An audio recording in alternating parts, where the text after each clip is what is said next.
Welcome back. Glad to have you here. Thank you for tuning in, ladies and gentlemen. This is Henrik. I'm from Sweden, and this is an independent alt-right radio show helping you to escape from the politically correct mental straitjacket, breaking you out of the cultural Marxist matrix, and of course dispelling the mythmakers. Well, today we have another one of those, popular topics that you see covered in most mainstream sources on a daily basis. There's a tremendous irresponsible and dishonest reporting by the mainstream media about the crime statistics based on race in the United States. This is not some huge mystery or some kind of strange conspiracy. This is the reality based on official statistics by official organizations. However, it's not being referred to or highlighted by the media despite being easily accessible and easy for everyone to check for themselves. Now, if it was official sources, you'd think that the media would be referring to this, but the fact is that they don't, because it goes against their narrative. I think you've noticed, that the mainstream continuously would have us believe that whites are the biggest threat in America. I mean, several headlines recently, again after the Oregon shooting, had articles reiterating the fable that whites are the biggest terror threat in the United States. That, white supremacy is really what's plaguing America. The media have been doing the kind of reporting that has been ramping up and encouraging attacks, violent attacks on cops, and even leading to killings of cops. So today we're going to talk about the side that the media is keeping from you. Our guest is Colin Flaherty. He's the author of White Girl Bleed a Lot, and his recent is Don't Make the Black Kids Angry. I became aware of his work probably about a year ago, maybe more. He has some great videos on his YouTube channel that we'll link to, but with everything that's been happening in Baltimore, Ferguson, and other places across America, you realize that people they find some kind of strange, bizarre way of justifying irresponsible, violent, and even stupid behavior as some kind of great stands for social justice. That these warriors does nothing but fighting an evil system that suppresses people's right to riot and a police force that is inherently racist. The majority of politicians, the majority of the media stood against the police with the other side when these kinds of conflicts flared up. I mean, even George Soros gave $33 million in 1 year to one of the groups that were, behind the Ferguson protests. And if you're inherently suspicious in these times, considering who's running our system, when the establishment puts its support behind something, you should, at the very least, ask why. And by the way, this program was recorded just a few days before we had the shooting in Oregon by the white supremacist, if you are to believe the LA Times, and the mentally unstable man who had, quote, an obsession with Nazis, according to the Telegraph, despite the fact that he was mixed race, just like Obama, and that he lined up and shot white Christians. That's kind of the nature and the agenda of the media these days. They never miss an opportunity to blame white people. That just shows how much in control we are of our own media. There's a strong ethnic loyalty there, So anyway, that's the reason we won't go into it in this show, but we'll return to it in future programs, of course. All right, let's go over to Colin Flaherty. Welcome, Colin. Thank you so much for coming on with us. It's good to have you here. Hope you're doing well today. An honor to be here. Well, thank you so much. This is a very, very important topic, I think painful for a lot of people too. I mean, it's one of these other subjects that is definitely kept out of the media quite intentionally and covered up. This is something I want to speak with you a bit more about later, but let's just speak about you for a little bit first, if you don't mind. What drove you to write the books that you have? I mean, you have written White Girl Bleed a Lot and Don't Make the Black Kids Angry. You make videos on a regular basis, a lot of material that you produce. What drove you in this direction, Colin? Well, let's even back up a half step and remind people that I write books about black mob violence and black on white crime, and how the newspapers and the media ignore, deny, condone, excuse, encourage, and even lie about it. And I do it without racism or rancor, but I also do it without apologies. So that's the topic of my two books. So it's always about violence and denial. And so I just started, the very first time I kind of started writing about this, my brother and I were doing a talk show for WDEL in the great state of Delaware, were the official guest hosts. And I saw a story out of Philadelphia, just a few miles away, that said 13 Asian students were taken to the emergency room because they had been beaten up at school. And apparently it was just a couple kids blowing off steam, if you believed what you read in the newspaper.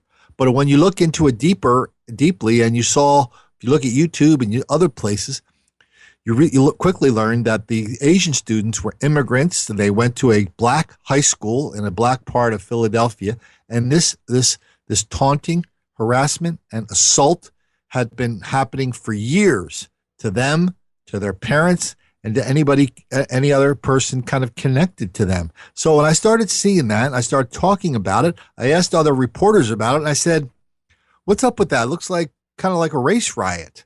And everybody assured me that race had absolutely nothing to do with the fact that large groups of black people were systematically attacking and assaulting Asian students who all they wanted to do was learn for years. That's when I noticed there was something really strange about this, and I started documenting other examples of large-scale black mob violence and black-on-white crime, and how the media was totally misreporting it. And that's how I got into it. That's how I started writing books about it. What happened to your YouTube channel? Has that been shut down, by the way?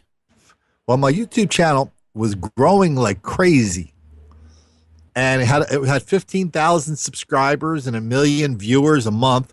But about a month ago, they shut it down, and they said I had posted a video of a bunch of black people surrounding, taunting, harassing, and beating a white child, and I went to the when this was when they showed this in the local press, they blurred out everybody involved, and they didn't put the sound on it. So I called the mom up of the person who took the video, and I said, "Hey, can I see that?" She said, "Sure." So she sent it to me. I posted it. Facebook sent me a notice within an hour or two saying that this video that I showed, with all this racial language and racial threats and taunting and violence, that somehow I was encouraging violence against children. And I said, hey gang, I'm exposing this. It didn't matter. No. And the next day, my channel was shut down. I put a channel back up. So I'm back up. I'm about halfway recovered in subscribers and viewers that I was a month ago. So we're not going to let that stop us, period. Well, I hope not. Well, I clicked in on it. I subscribed to your channel. I just couldn't get to it anymore. Just on the iPad, it says tap to try to reload the page. And if I click the link on your website, it says this account is terminated due to repeated or severe violations of our community guidelines. So hopefully you get that sorted out soon here. Yeah, well, I'm back up, and maybe I haven't changed the link on my website. That's probably it. Oh, okay. But, I see. I'm back up. Colin Flaherty 712. That's the YouTube address. Lots and lots of video. There are so many videos out there. Yeah. So much violence, so much denial. I cannot keep up with it all. Well, I mean, that's really what you've done in your books, of course, and that you, as you say, that you do on your YouTube channel. You cover it from day to day, collected many of them in the books, thousands of examples of what actually is happening. Let's just talk a bit about, we can get into some of the examples later and whatnot, but let me just ask you a bit of what you think has been, how did it get to this stage where basically, violence and mob violence and assaults and all these kinds of things are not given the focus anymore, if they ever did, really. But I think it's become worse and worse in the last few years with political correctness. Everything is shut down. It's highly, everything is sensitive. You can't talk about this, that, and the other. From the point of view of America, what happened that drove it to this point, do you think? I don't know. And in my books, I don't really answer that question. And in my videos, I don't answer it because I don't do the causes or solutions, because in between causes and solution is this big gaping hole of violence and denial that people will do anything to not look at. So they try to say, "Oh, what Colin, what about the causes? What about the solutions?" I don't know. I don't care. I'm dealing with people who deny this problem even exists. And so the denial takes two forms. They say, "One, Colin, it's not happening." Then, yeah, but the other form's even more insidious. And this is kind of the popular comment now. They say, Colin, white people do it too. They just don't get arrested for it. Just a few days ago, the Congressional Black Caucus had a big seminar featuring the Attorney General of the United States, a black police chief, a black sheriff, a black college professor, a member of a black person who was a staffer at the high-ranking person at the Department of Justice. This guy stands up, and that's what he says. He goes, white people, white people don't get arrested. And so this is a fairy tale. It's a hoax. It's the biggest hoax of our lifetime, this myth of black victimization. Because if there were white people being assaulted, robbed, murdered, victims of all these crimes, then there would be videos, victims, witnesses, 911 calls. There'd be police reports. None of that stuff exists. And so the real story is black versus white crime is wildly out of proportion in this country. And as bad as it is, the real numbers are actually worse because of witness intimidation, stitches for snitches, and something called Bronx juries, where black juries tend not to convict black defendants. The real numbers about black crime are much, much worse than even as bad as they are. Yeah, what is some of the statistics? What do you think people should know that haven't either looked into this before or are just kind of not aware of what's going on in America? The numbers are so crazy. I remember when I wrote White Girl Bleed a Lot, my publisher said, Colin, should we put some statistics in there? I said, no, everybody knows it's bad. I mean, so black, depending on where you live, depending on what crime you're talking about, what kind of violent crime or crime against property you're talking about, the black crime is 5, 10, 15, 20, 50, 100, even more times worse than white crime. The rate of, black on white assault versus white on black is, 50, 100 to 1. The rate of black on white rape versus white on black rape is tens of thousands to 1. So it's wildly out of proportion. And we know this not just from the statistics. We know this from testimonies. I get hundreds and hundreds of letters talking about this relentless violence that people are experiencing in schools or in their neighborhood. And the relentless denial is just astonishing. Is it getting worse and worse? I'll tell you what's getting worse for sure is the day-to-day racial hostility that we see in mainstream media, because this is now mainstream. So you can turn on any channel and see the Attorney General of the United States talking about how black people are relentless victims of relentless white racism all the time, everywhere. Yeah, sure. That explains everything. And so this is what black kids are learning in school. And so there's no doubt that is way, way, way more popular now. And this is now an article of faith among black people in this country that they are the victims, not the predators, when the numbers and the experience shows just the opposite. Well, exactly. I think you're right there. What you do is basically you find the stories that are covered in the local media. Sure, there are other independent people, of course, that film on their cell phone or in other ways that finds its way to you, that you dig out. But it's really about these cases are not making it to the national media as other cases are. Dylan Roof is quite extraordinary, of course, but there are other examples like that where the national media in the United States make us believe, just as you say, that it's like the epidemic that America is suffering from is white supremacy, right? Yeah, and this is so common. And I get a lot of email from cops, and I get email from Chicago, Cincinnati, lots of email from New York. And they're saying, Colin, did you see this? Colin, did you see that?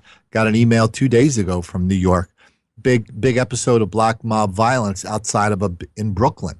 And, the papers just somebody got stabbed. The papers refuse to talk about how this happens a lot there.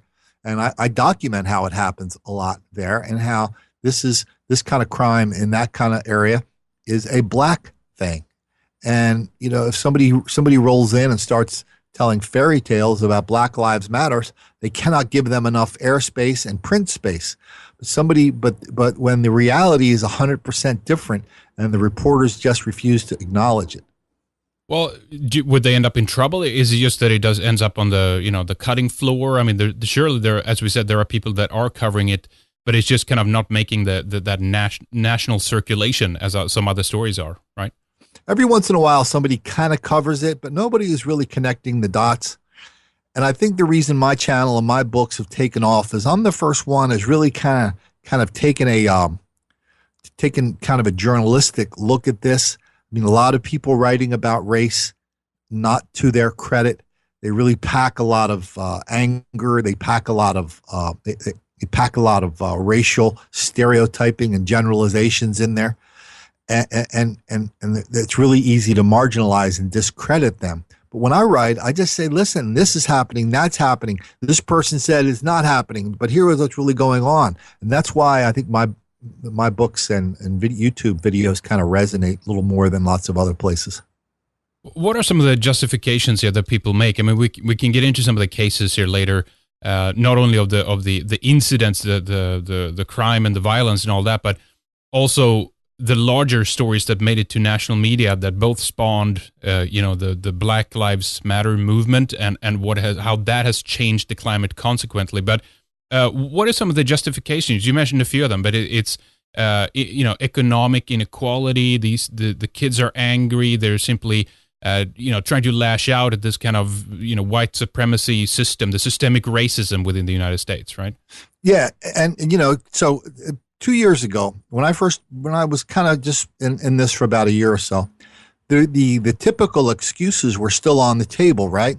It was, well, there's poverty, there's education, there's healthcare, there's this, there's that, there's fatherlessness, there's motherlessness, there's sisterlessness, there's brotherlessness.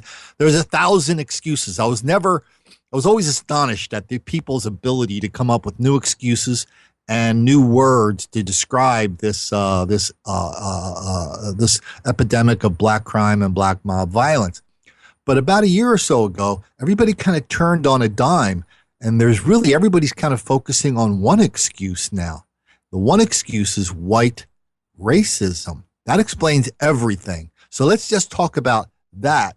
And we don't want to talk about anything else. We especially don't want to talk about this exorbitant level of black crime and all the white victims who are running around afraid to talk about their experience because, one, they don't want to become victims of the same people who just attacked them, but two, they don't want to get labeled as racist. Right. Yeah, that's the big fear, isn't it? So people prefer not to discuss this problem because it's so easy to accuse you of racism immediately, and therefore people stay away from it largely.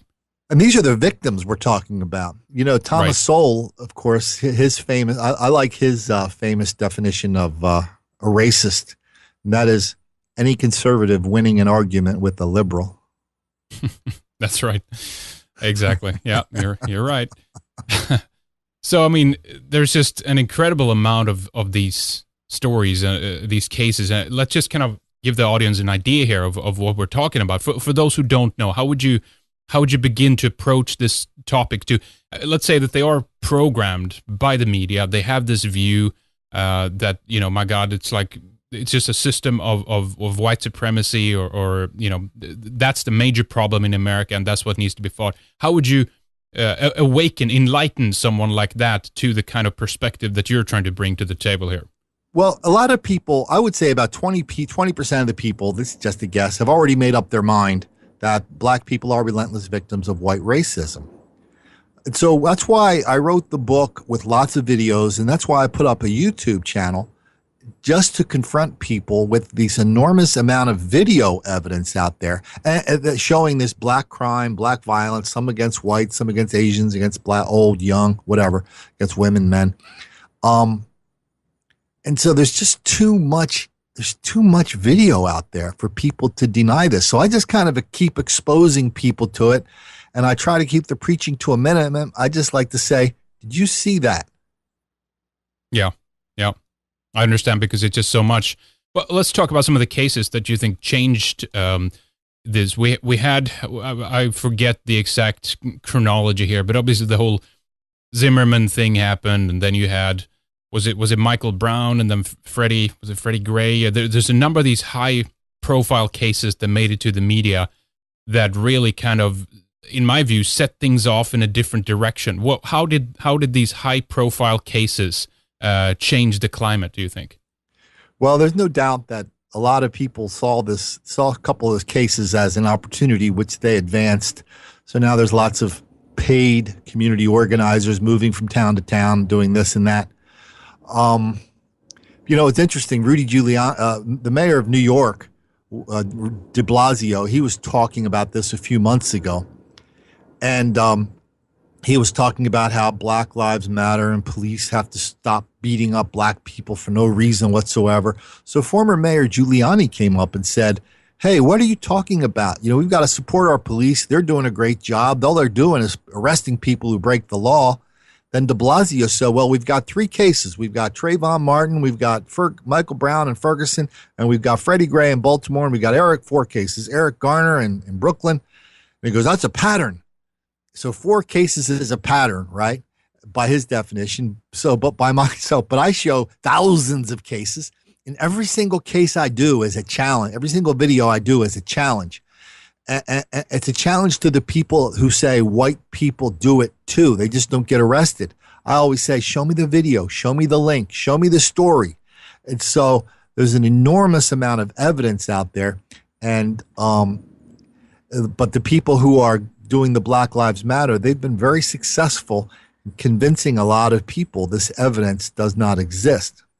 Well, is this giving them a free pass to kind of continue and to do what they do as well? Because it seems to me that the cops, hands have largely been tied. They don't want these, riots, protests, whatever you want to call it, on their hands, where things just kind of completely, get out of hand, because the media is siding against the police, and that's also a shift. I can't put my finger on when that actually occurred, but most of the mainstream media is now always against the police, right? Yeah, absolutely. I've been writing about the racial hostility, black racial hostility directed at cops for a couple of years. And I hear about this from cops all the time. For example, if you're in Chicago, if you pull up on a group of black people, chances are somebody's going to be pointing their finger at you as if it's a gun and going CCK, CCK, and pretending they're shooting you. CCK means Chicago Cop Killer. Chances are somebody in the group is going to start singing their very famous song that was just out in a movie a few weeks ago, NWA. I won't say the full title on the air. F the police. Chances are now even routine calls are being met with people throwing rocks and bottles and attacking and assaulting the cops, killing the cops.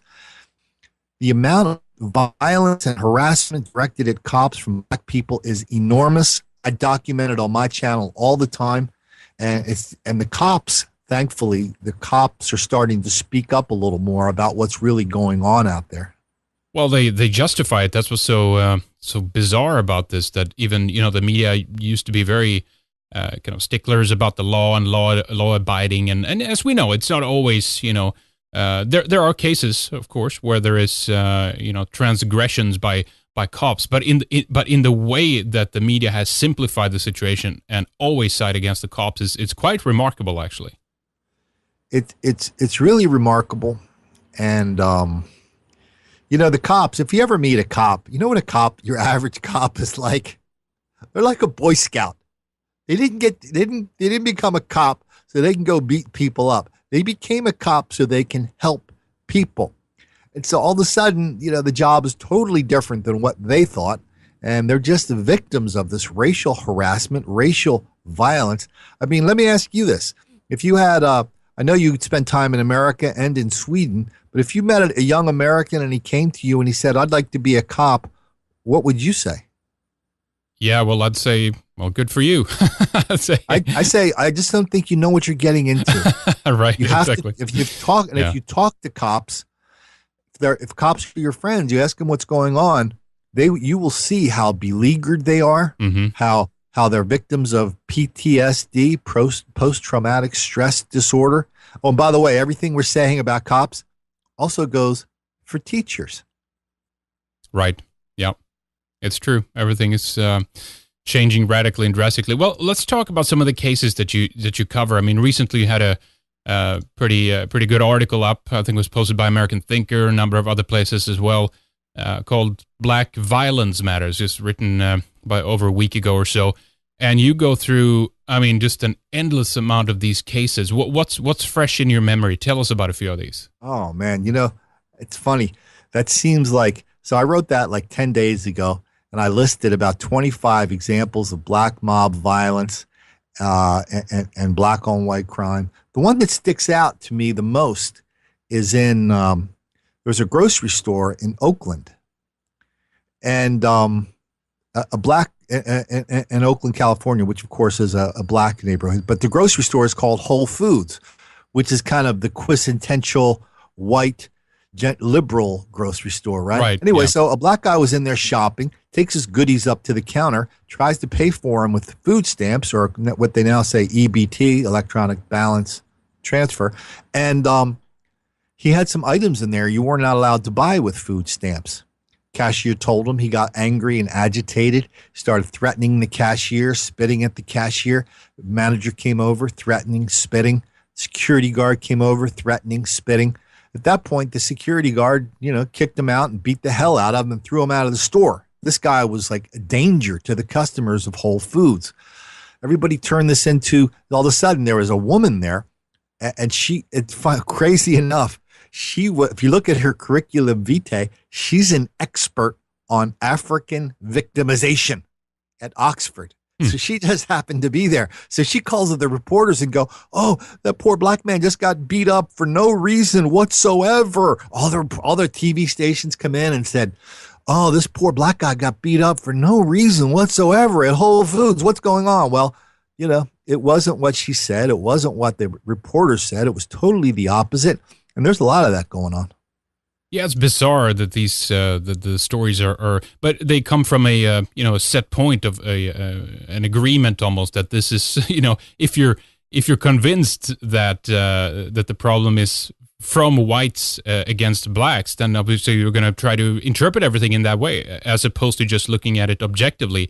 And in this case, it almost seems the reverse. And I'm still trying to get my finger on the problem in terms of how this is enabled, how this is just kind of continuing. Do you think that it's the fact that there isn't outspoken, basically saying that this has to stop? We know what's going on. Someone has to take a stand and basically say that this can't continue, right? Yeah, there isn't that much of that, and I know that everybody wants me to have this easy big picture solution. But hey, by the way, let me put a punchline or an exclamation point on that Oakland story. In the San Francisco Bay Area, whenever they do a story in the Oakland area or some of the places near Oakland, which of course everybody that lives out there knows is a very dangerous, high crime, black area. A woman even wrote a book about it, a Chinese woman called A Chinese Girl in the Ghetto. She was an immigrant, moved into Oakland when she was 11, and the next 7 years of her life were hell because of the racial violence directed at her and her family every day in Oakland.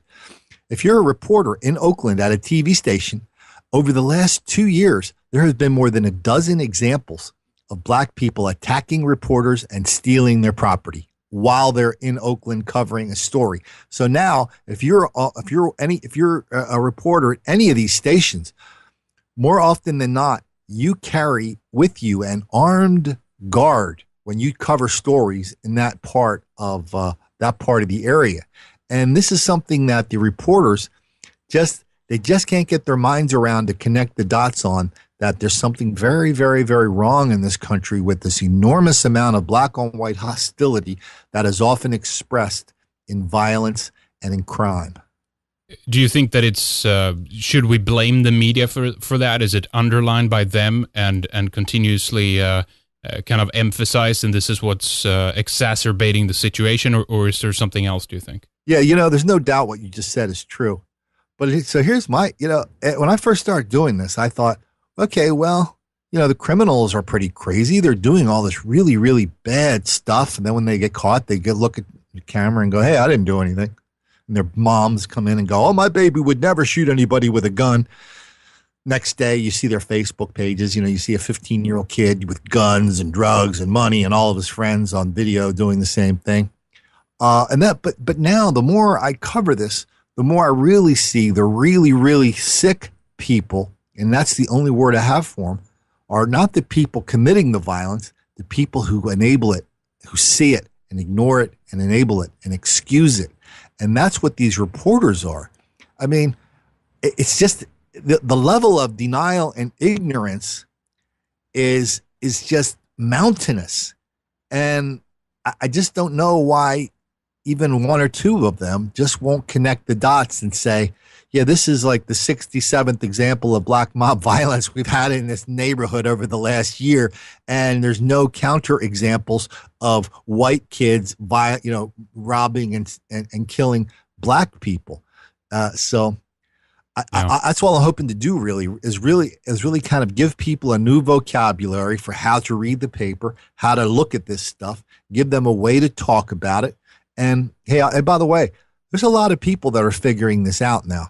I mean, if you look at the comment section and all these news stories when they're enabled, you see a lot of people saying, "Hey, you didn't get this story right. Why didn't you tell the truth?" So a lot more people are demanding the truth, seeing the truth, and demanding it. And I'm proud to stand with those people. Yeah, we have a similar thing in Sweden. We have a rape epidemic currently ongoing, and there's a tremendous denial by the media, by the political establishment, a refusal to recognize that this is directed from largely North African and Middle Eastern, people against Swedish white women, basically, and it's the same thing there, and it's the denial that kind of drives me crazy. You can show them evidence, you can show them proof, you can point to it, but there's always some excuse. I mean, in some cases, you do run into people that flat out, kind of say, well, they deserve it anyway, kind of thing, because of they're such racist up there. But just the fact that you can't show them the evidence because they refuse to let it in, right? Now in Sweden, if I went over there and in public I started saying that, is Sweden one of those countries where they have laws that could put me in jail if I went and said, listen, we've got an enormous problem with violence and sexual violence, and it's all coming from these immigrants, and is that against the law there? Yeah, I mean, if you're in the wrong place at the right time, then yes, there's people who have ended up in trouble. It's more, of course, for those who are already kind of high profile in the media, or if a politician make one of these politically incorrect statements or whatnot. But absolutely, it can happen. I mean, people go to jail for that. Yes, that's correct. So that's the level of the denial here, and I don't think people in America know enough about Sweden, about how Sweden didn't. You tell me if I have this right. They kind of opened the doors a little bit for lots of black immigrants and Muslim immigrants, and the result has been crime, chaos, and mayhem and denial. Oh yeah, I mean, it's more than a little bit. We take in per capita, Sweden takes in more immigrants than England, France, Germany combined. Sweden is like absolutely insanity when it comes to this country. We can't even house them. I made a video about how they're trying to build in the next 6 years. They have to build the equivalent housing that already exists in the capital city, Stockholm, about 600,000 new dwellings in about 6 years to be able to house all the people that come in. I mean, this is it's insanity. The infrastructure can't even handle it. Yet the borders are wide open. And so the immigrants, they come in.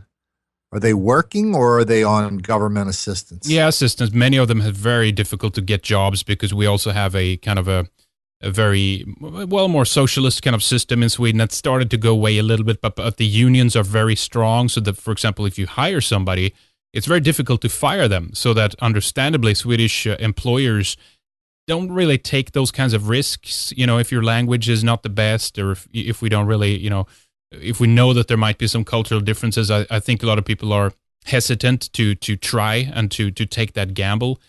So I'd say from that point of view, it's easier in America to hire and fire people, but it's so very rigid and controlled in Sweden, so they tend to stay away from that, which is causing this kind of rift and divide. So they don't really get integrated, at all into the society, And so it almost sounds to me, if it doesn't already exist, aren't there mean, in America, they don't talk about that much here, but there are no-go zones where white people cannot go into black neighborhoods. And I know there's lots of Muslim neighborhoods in Paris. There must be something similar in Sweden, where the immigrants kind of congregate. And if you're Swedish, you really can't go in those neighborhoods. Oh, absolutely. I mean, we've had in the last couple of years now, we've had ambulance personnel are actually requesting armored vehicles. When they go into certain zones, they get so much stones thrown at them. Same thing with the fire department. They've actually ended up taking different routes through different areas because these are largely just controlled by them. I think someone pointed to, there was an official police report. It was last year. I forget how many exactly now, so I don't want to say a number because I'll screw up on that. But they did give a number, and they, of course, gave different reasons for this, this, quote, socioeconomic, blah, blah, blah, differences or whatever. But yes, that basically means that there are areas where even the cops don't go into anymore because they know it's going to be trouble, I tell you something. That's the reason I don't really care about reasons. I just care that somebody is doing this incredible level of violence and mayhem and chaos, and there is no reason. Just don't do it. And I think we probably see more. We probably see more excuses and reasons in Sweden than even here. That's my guess. Yeah, probably. I think you might be right, but still, it's looks to me, having spent time in both countries, that it's kind of turning into the same type of politically correct kind of environment where people's minds are in straitjackets, basically, and they can't think outside of the box that they've been programmed to think in, which is very sad, And so, in Sweden, is there any kind of sign of resistance to this tsunami of mayhem? It's starting now. We have the Sweden Democrats are getting quite a bit of votes. I think they're in the last poll. They've indications are that they've actually become the largest party, and we have 8 parties in Sweden. And at this stage, it's looking like we're going to get a 2-party system because the Sweden Democrats is the only party that actually addresses the immigration question, and they've been branded as Nazis by the rest of the political establishment in Sweden. So all those other parties are probably going to form some kind of coalition just to operate against the Sweden Democrats. So we'll see what happens. But I mean, it's about 25% in Sweden now. They are sick and tired of it. They don't want it anymore.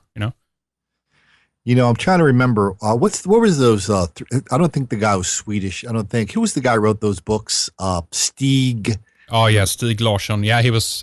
He was unfortunately a Swede. Yeah. Oh, and so I remember I heard all the fuss about these books, so I tried to read one, couldn't read it. Went to see the movie, and the movie was like the exact opposite of reality. Exactly, right? That's just it. It's like there's a bunch of evil white people, and I loved the way how in the movie, like the evil white people were doing all this bad stuff, but the good white people came to the rescue driving a Prius. It's like, is this a joke? Is this a joke? Really? I'm looking for Ashton Kutcher to jump out of the bushes and go, "You've all been punked." Yeah, it's true. It's absolutely absurd. I mean, the guy who wrote the books. He was an outspoken communist, and he also helped to form an organization that now is basically registering the deviant opinions of people in Sweden and going after people who basically are trying to speak up against this. I've ended up on their list myself, in fact. And they have a lot of money and power behind them, so they're doing everything they can to shut people down. And is it the same for you in America? I mean, have you had organizations that are trying to prevent you from doing what you're doing, shut you down, or slap labels on you just to make you shut up? Yeah. There was one case in particular where I was talking to a white nationalist on the radio. And the only reason I was talking to him was to tell him I thought that anybody who believed in racial segregation or racial hatred or racial separation, legal racial separation, is crazy, sick, cuckoo. And and they got quite unhappy with me. Anyway, but because I was talking to them, the Southern Poverty Law Center said I was a white nationalist, so that got around. And the only evidence they had was that I was telling white nationalists they're nut jobs. And so it's a funny world out there, but that's the bad part. The good part is for every one bump in that road, there are hundreds, if not thousands, of people who are saying, Colin, glad that you're just telling the truth, for letting us know what's happening with, and they say, Colin, you're actually saving lives with your videos and your books and how persuasive they are. So it's amazing. You know, people think the opposition is huge. No, the people that like this honest and important approach, that's the side that's growing. Well, I mean, how can people defend themselves? I know, again, it's difficult for you to go into these areas, but surely you have to think about these things when you cover the areas you do, because, you know, we hear also in the media that if you have then if one looks at the kind of material that you present, then you'd think that racial separation would be the only solution to this, because it's some kind of innate agitation and racism that exists between different races, and therefore why force them all together? It seems to be on a natural basis anyway that people congregate and live with the people that they want to live with, right? Well, you know, I don't really buy that, because at least in the U.S., I mean, it's not really just a saying. It really is been a melting pot. And everybody thought the whole black-white thing was finally getting squared away a couple of years ago. Then it all of a sudden it got a lot worse when Obama became president. So there's still a lot of people, I'm among them, who do believe that the racial consciousness is not the solution, but it's the cause of a lot of these problems. And, you know, so I don't know how this applies to Sweden, but I know here that kids in grade school, college, high school, they're learning all about how white people suck, black people are victims. They're really being taught this racial animosity, and so I think that's really kind of the root of why there's so much hatred now. So basically, you think that if simply the media backed off, it would kind of just resolve itself and turn out great eventually. Well, I'm not sure. You know, in New York, it's against the law to predict the future, so I don't want to do anything to break the law in New York. Right. But I just see there's a lot of people that are, you know, I see a lot of racial hostility, mostly from black people towards white. If you read the black websites, there's, you know, a dozen of them, very big and popular, in magazines and TV shows. This racial animosity is now mainstream. It's casual. It's unremarkable. And I don't see how this ends well, to tell you the truth. Right. As long as that goes on. Well, let's talk about some of the other things. I mean, obviously, some of the headlines, as you said, is you know, teens blowing off steam, and that's the kind of language that we get to us without being able to clearly identify what actually is going on. I remember you covered a lot of these kind of riot type conditions at theme parks that seemed to occur at a regular basis. Is that continuing? Can you tell us about a few of those cases? Yeah. So since March, I've documented 25 on video, 25 examples of black mob violence at theme parks or carnivals or amusement parks all over the country. And there's always video. And it's always the same. You get the reporters going out there going, gosh, I don't know what the heck is going on here. But in many cases, there's a large group of black people rampaging through a county fair or a theme park. This just happened in a place called Carroll Woods 2 nights ago. And I forget where Carroll Woods is at the moment, but I just did a video on it. Anyway, large group of black people on video rampage through the park. They go outside, rampage, and create violence in the parking lot. They go next door to 2 businesses. They had to close the businesses because the black people were destroying property, threatening the employees. They damaged a police car. The reporter gets out there. Often a black reporter looks in the camera and goes, I cannot figure out what is happening around here. Then you go to the comment section and everybody goes, oh yeah, that's been happening there a long time. And so that's kind of one of my favorite lines now. There's always somebody in the back somewhere on some level comes forward and says, oh yeah, that's been happening there a long time. And with all the video, it's really getting harder and harder to deny. Yeah, well, exactly. We're going to take a break in a little bit and then pick up in the second segment here. But we want to get out some of the details here, of course, of how people can not only find you on YouTube, but also how they can get copies of your books. As we mentioned, we have Don't Make the Black Kids Angry, and then also we have White Girl Bleed a Lot. I want to ask you a little bit more about that book specifically in the next segment here, but yeah, give us the details. Where can people go to find out more about you and pick up copies of your books? Well, my books are easy to find at all the finest bookstores, but of course the absolute easiest way to get them is just go on Amazon and order them on Amazon. And even if you don't have a Kindle, I tell you, the best way to get the books is on Kindle. And even if you don't have a Kindle, you can just install a free Kindle app on your computer. And so you can just kind of like download the book onto your computer. And that way, all the links are live. So if I'm talking about some guy doing this, and I said there's a video of it at this link, you just hit the link and you're watching what I'm talking about.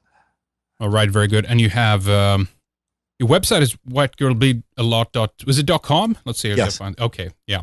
We'll have that up, of course, as well, so you guys can follow regularly along if you want to watch some of the material that Colin produces here. But all right, folks, we'll take a short break here. Stay with us. We'll be right back with more.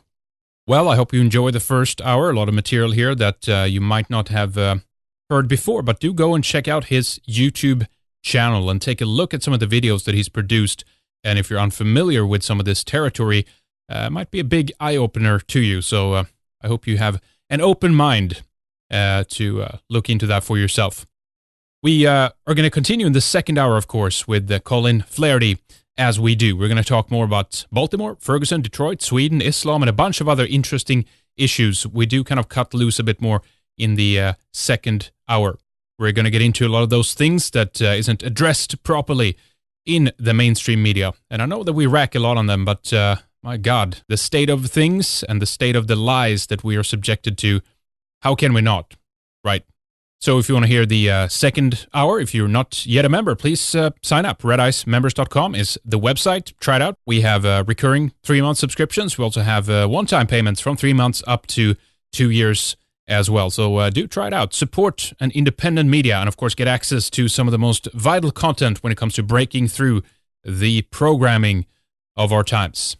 Before we proceed in the second, let me just tell you about some of our upcoming guests. We have Marcus Folin from Sweden. We also have Vox State, Tan Staffel, Jay Widener, Daniel Friberg, also Conrad and Ingrid Karlqvist for more on the hard and painful fall of Sweden. All right, folks, thank you so much for listening. Please stay with us, redicemembers.com. Go there, and we'll talk to you right after the break.